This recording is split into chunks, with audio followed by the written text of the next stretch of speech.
All right, so we are on to our second presentation now, and this study again is a remote presentation, a very interesting study as well, and it is going to be delivered by Eline Bosch, who is at the Rotterdam School of Management at Erasmus University in Holland. So welcome, Eline, and when you're ready, you can share your screen, and I'll just explain Yes.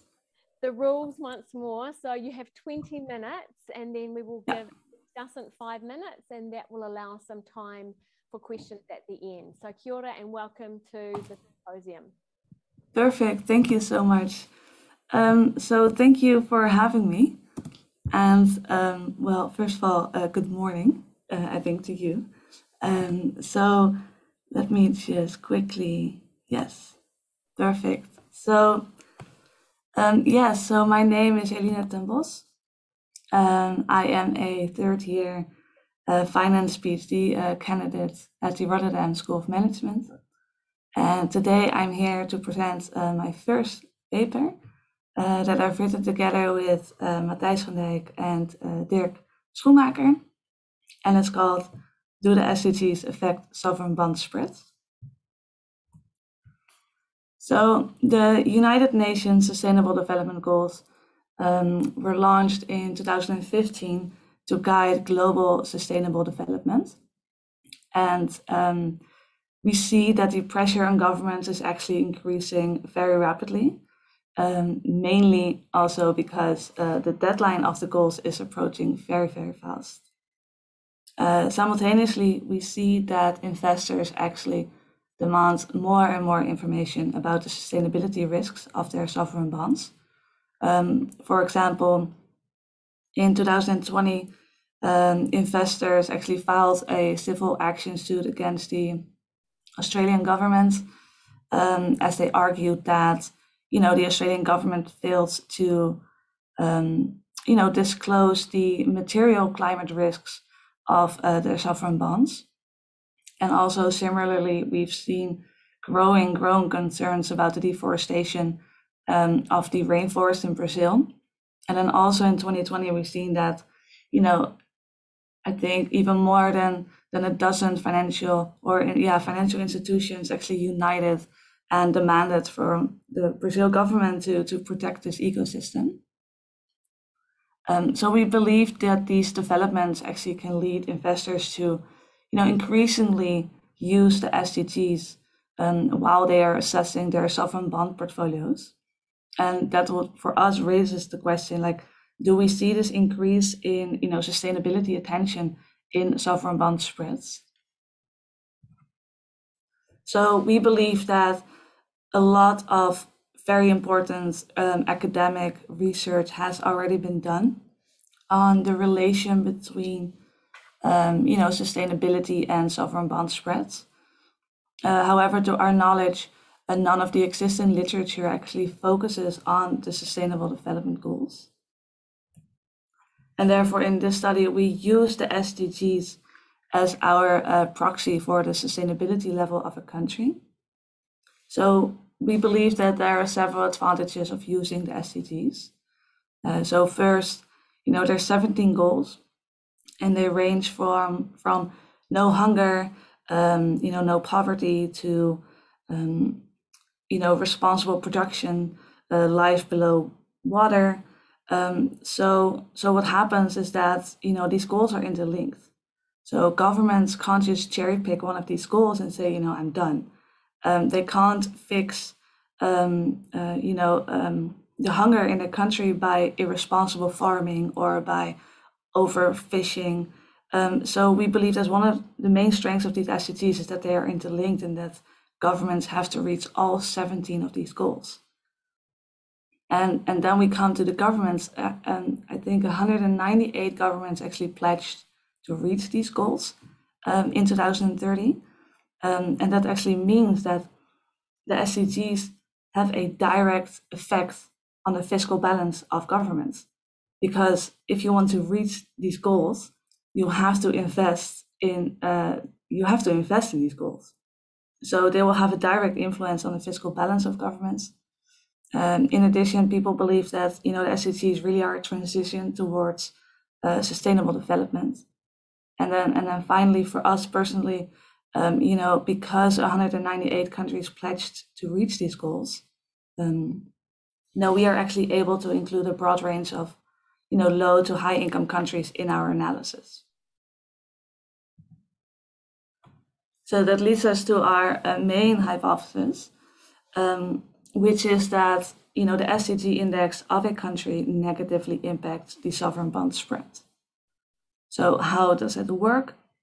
I mean, essentially, we're saying that if a country is more sustainable, then it will have to pay lower interest rates on their government debt, right? So what are the potential channels? So we mainly discuss two. So we all know that sovereign bonds and sovereign bond spreads are very, very closely related to the default risk of a country. So we argue that if you have a low SDG index today, you will have these unexpected future SDG related expenses. So this will have a negative effect on the future balance or the future fiscal balance of these countries. And that will increase default risk. And we know that investors would want to be compensated for this increase in default risk. And that would mean that they will probably increase sovereign bond spreads. So another transmission channel is what we call the preference channel. And that revolves actually mainly around the idea that some investors just prefer to invest in sovereign bonds from countries that are just very sustainable. So in that way, they actually drive up demand, and that will decrease sovereign bond spreads. So there are two key variables in our analysis. So the first one is our SDG index. So we use the SDG index from Sarsenal. What they essentially do is they calculate and they look how well each country is on its way to reach all of these 17 goals. And then they create an equally weighted index of all that information. And the result is our SDG index that we use. The SDG index should be interpreted as a percentage. So what do I mean? It means if a country scores 80, it means that it's 80% on its way to reaching all 17 goals. So the idea is that all countries, the main target obviously is reaching 100, because then they've reached 100% of all 17 of these goals. So our other key variable is our dependent variable, which we know that the sovereign bond spread consists of a liquidity component, an interest rate risk component, and a credit component. As we are mostly interested in the credit component, we decided to use sovereign credit default spreads from Refinitiv data stream. It also makes it a little bit easier when you want to match the maturities. So rather than with using sovereign bond spreads, the CDS spreads always have a very clear maturity. So that's one of the benefits also of using CDSs. So we have a data set that includes 59 countries from 2017, 18, and 19.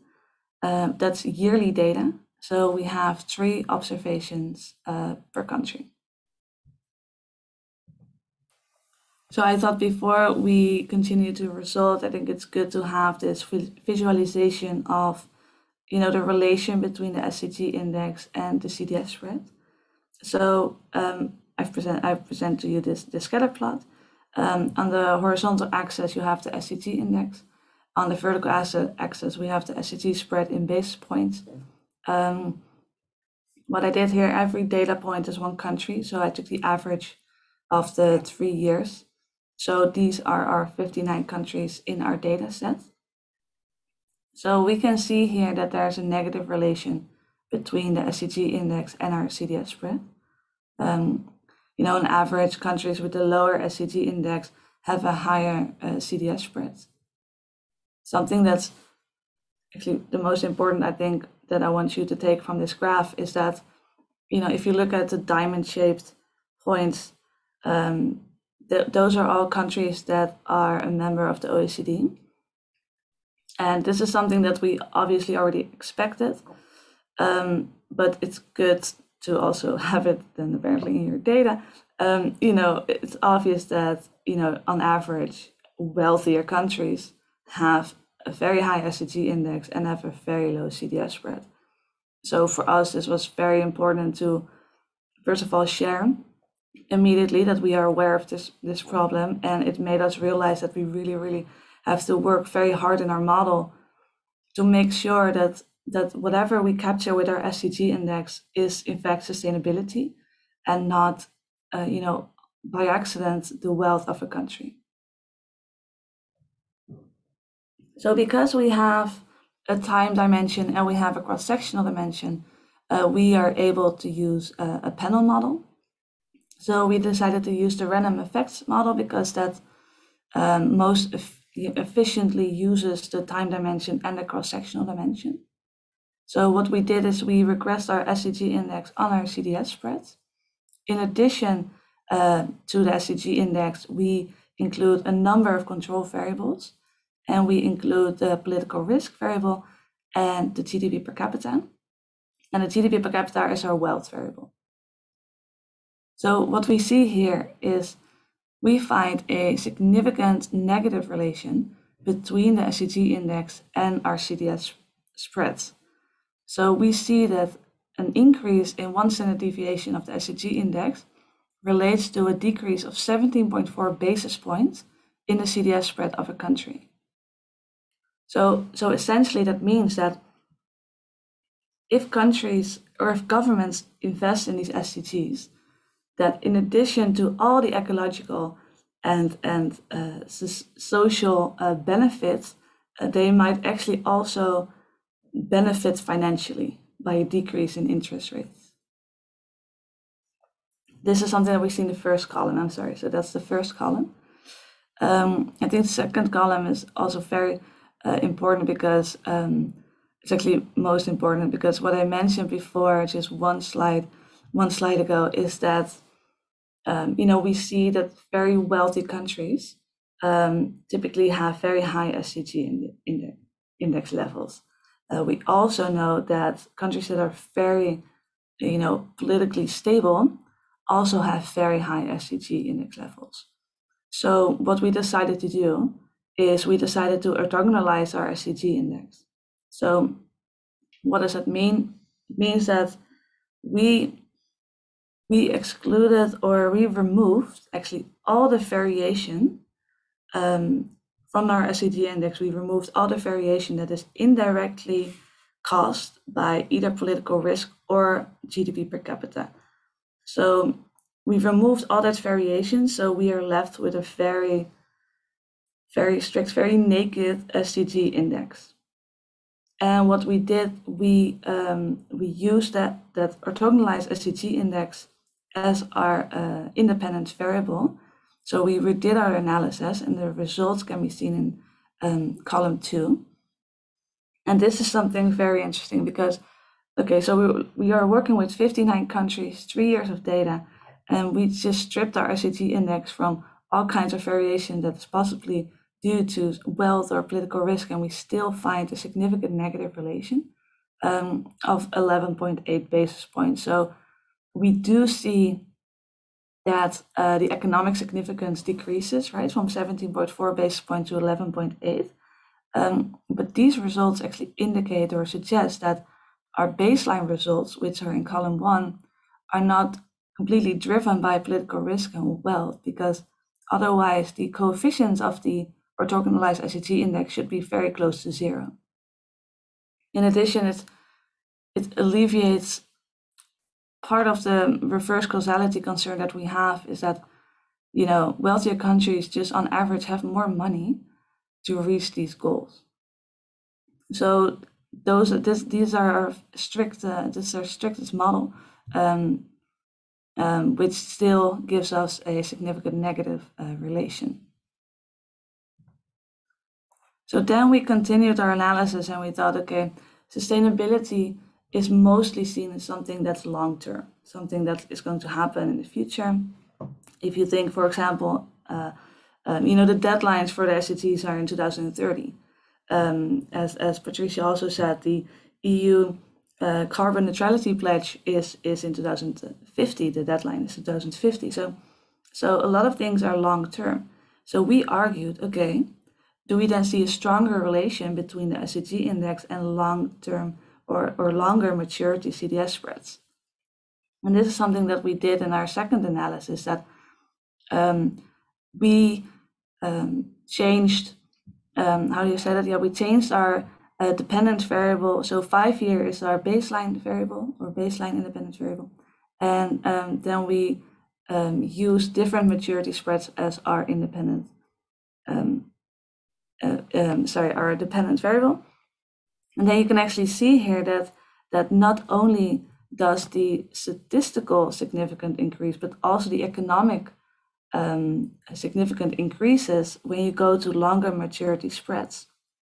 So what we see here, that if you, for example, take the 10 year and the 30 years, which are most closely related to the 2030 goals and the 2050 deadline, you can see that an increase in SDG index almost relates to a 20 basis point decrease in CDS spreads.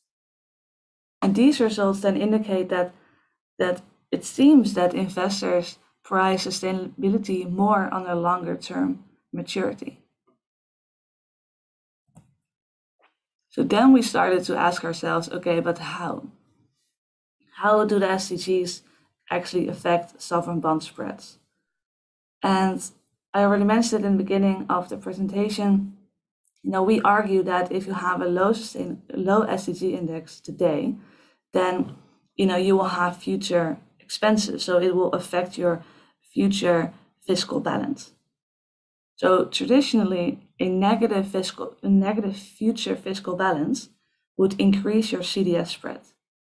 So we now argue that perhaps if you have a higher SDG index, it might even mitigate some of this country risk, so some of this fiscal balance risk. So what we do here is that, in addition to our standard control variables from our baseline result, we include two variables. So we include the fiscal balance projections made by the IMF. So these are the 5 year fiscal balance projection from the IMF that they made in April 2017, 18, and 19. Then we added an interaction term, which is the SDG index multiplied by a fiscal balance dummy that equals 1 when the projected fiscal balance is negative. So what we see here that if a country has a positive fiscal balance projection, it relates negatively to CDS spreads. So that also means that if the fiscal balance projection of a country is negative, the CDS spread will increase. So this is what we see from our fiscal balance projection. But then, if you look at our interaction term, you can actually see that for countries that have a negative projected fiscal balance, improving on your SDG index, so improving your SDGs levels, might, actually, the spread also decreases. So part of that increase in CDS spread that is related to having a negative projected fiscal balance is elevated a little bit, or is mitigated by an increase in SDG index, because then your 5 year CDS spread will again decrease. So these results actually suggest that the SDG index can be a mitigating factor when you look at country risks, because it decreases. So if you are a country with a negative fiscal balance and you have a high SDG index, your CDS spread will increase less than for countries that have a lower SDG index. So just to conclude, we find a significant negative relation between the SDG index and the sovereign credit spreads. we document that this relation is economically and statistically actually stronger for longer maturity CDSs. And we see some initial evidence that the SDGs can actually decrease perceived country risks. So we believe that our findings can be interesting for investors, governments, also regulators. From a risk perspective, investors can actually use this knowledge to potentially make better informed investment decisions. Besides ecological and social impact, investors might use this as an engagement tool. It's very difficult though to, as a sovereign fixed income investor to engage with other governments. But it is, as we've been seeing in the past, it might be an option in the future. And what we see most of the time is that it's very difficult for governments to make long-term investment decisions, because most of the time their reign doesn't really extend for years. For example, here in the Netherlands, the government typically rules for 4 years. It's very difficult to make longer-term sustainability investments, even though they're very much needed nowadays.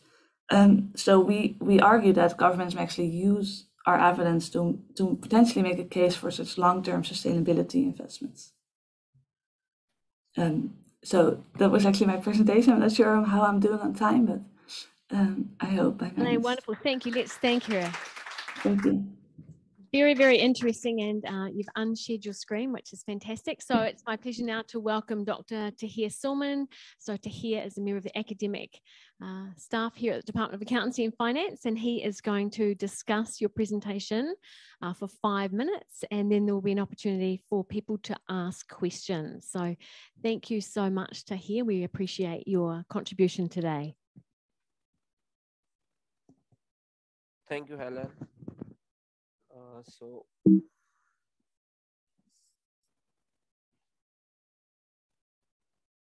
Thank you for the nice presentation. I enjoyed the paper. It's very well written, and you already explained a lot of stuff. So I will quickly go through the main findings and what you did. So this paper actually examined the relationship between the country's performance on the United Nations SDGs and its with CDS spread, and data used only for 3 years, 2017 to 29, for 59 countries.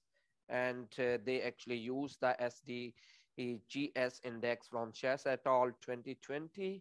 And they use the methods are quite good. They use the random OLS, random fixed, and random effect regression. And what they find is that significantly negative relationship between these two variables. And they also conclude that this relationship is more stronger when they use for the longer term of CDS spread, like 20 years or 30 years, because these United Nations goals are actually for long terms, for 2030 onwards. What are the strength of the paper is that the hypotheses are very well written. They are backed up with the literature, and the data is rich in a term that it consists of 59 countries, and they well executed the models using the fixed effect model clustered over country standard errors, and the results explained very well using the statistical and economic significance. And they also actually lead the channels which help to add value to the paper. Here are some of the discussion points along with some suggestions. The introduction, when I read it, it's like too long, 6 pages long, and I just lost when I ended up in like last page. So my suggestion is like cutting that introduction into 2 to 3 pages, and if there is an extra or repetitive material, repetitive can be eliminated, and extra material can be moved towards the hypothesis part. So my suggestion is the introduction can be a background, a summary of methodology, key research questions, and then the main results in that one. Then data and methodology. the main question comes that we have in this paper only 3 years data. Why cannot we get more data? Because when I just Google for the data, there is the raw data available from, I think, 2000 onwards. So my suggestion is that it would be interesting to look if the authors can use that data from 2000 onwards, use the methodology that's the Shush and all 2000 paper developed and implement from 2002 onwards. In that way, they have a longer period from 2000 to 2019, almost 19-year data, and that can actually add a lot of value in this paper. Then comes the strength of political institution variables. So the political risk variable, it's from International Country Risk Guide, and it has like 12 components. So there are some components which are not directly linked with the political risk. So internal conflicts, or it is not directly linked with the political institution's strength. So internal conflicts, external conflicts, involvement of military and politics. And there are some countries in the, say, data where the politics is, the military involvement in politics is minimum, like New Zealand. If you look for New Zealand, there will be a straight line, 0. It doesn't change much, maybe over 2 to 5 years. So my suggestion is that look at that index. There is a very good paper by Campbell Harvey. I can send that paper where he actually subgrouped this political risk into 4 subcomponents. And he gave one component as a strength of governance. So might be that will also solve this issue. Then when I talk about the results, when I look at the descriptive table and its explanation, it has 63 countries. I know when I read whole paper there, you provide the justification like why you didn't include 4 countries, but might be it's a misleading that if you look at the explanation on your descriptive tables, it says 63. So might be just check that one for the consistency of that table. And there is no correlation table in the paper. So might be interesting to look at the descriptive along with the correlation table, because all the variables might be correlated. Look at the political risk variable with the CDS spread. So higher the political risk, might be chances that CDS spread has some link with it. So you can include that one in that one. So all the results are actually explained with the statistical or economic significance. There is no link with the prior literature. So might be interesting to link that how your results are aligned with the literature that in this area. So that's all my part. Hope I covered within 5 minutes.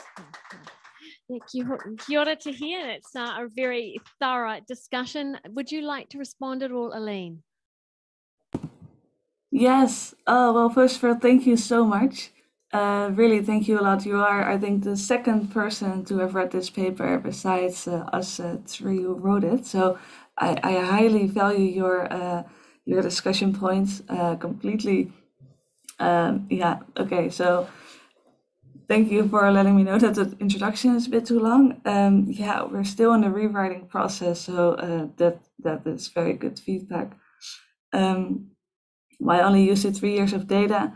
I'm actually quite interested in the raw data that's available from 2000. So maybe we can email a little bit about that. I do have to say that Saarsenal, they have a little bit more yearly data as well available, but a lot of the underlyings changed from 2016 until 2017 with the goals. So sometimes the underlyings of the goals sometimes change. So they actually argued that you can't really use the 2016 data comparing it to 2017. So, but I will look into that and see if it's possible with the methodology paper that they've written themselves to maybe increase our data set, because that is one of our biggest issues. that we only have 3 years of data, so I completely agree. I don't know about I think the Campbell-Harvey paper, so I will look into that. One of the reasons that we use a political risk rating is also because then we don't have to necessarily include the how do you say it, the ratings from financial institutions such as S&P, for example, because then we have all the control variables, including the political institutional variable that for us makes a little bit more sense. But I understand your point, so I'm actually quite interested to reading that paper. The descriptive statistics, yeah. So we lose a couple of observations, unfortunately, for countries because the control variable macroeconomic data is not available. But I will change, I think, the table so it matches the 59 countries that we can always use. So that makes a lot of sense. So thank you for pointing that out. We do have a correlation matrix that's missing. Yeah, I'm sorry. I just agree with everything. So thank you. Thank you so much. So I'm just cutting you a wee bit short just to keep No, I understand it's time. I'm going to allow one further question from our audience. So here we go. Yes, David Tripe from Massey University in New Zealand.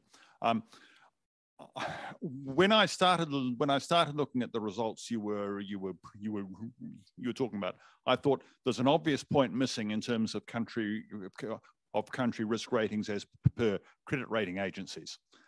Now, you partially address that at least by looking at a political risk measure and at a government budget balance measure, but there are in fact other factors that drive perceptions of country risk rating, and of course, all of these factors are going to be correlated with each other. Now, you attempt to deal with that by using an orthogonal extraction, but I'm just wondering if you've got all the relevant factors in there, and I'm wondering if that explains some of the that provides an explanation for some of the R-squareds observed.